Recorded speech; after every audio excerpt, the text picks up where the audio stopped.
menyikapi himbauan Kementerian Pertanian untuk menjaga stabilitas pasokan dan harga, sekaligus menekan inflasi pasca aksi unjuk rasa, dan pemerintah Kabupaten Bone langsung merespon dengan menggelar gerakan pangan murah.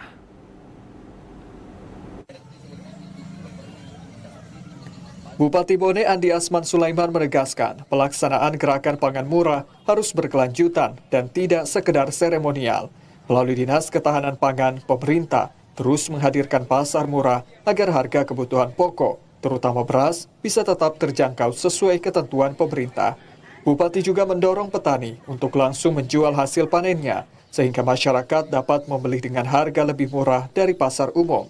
Dalam pelaksanaannya, Bupati meninjau langsung harga di 2 pasar tradisional dan memantau kondisi fasilitas pasar yang masih perlu pembenahan.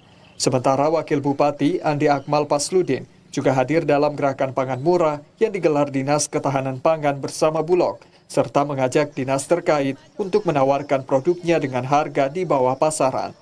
Pemerintah Kabupaten Bone berharap gerakan pangan murah ini mampu menjaga stabilitas harga, menekan inflasi, dan membantu masyarakat dalam memenuhi kebutuhan pangan sehari-hari. Dari Bone, Syafri Aziz melaporkan.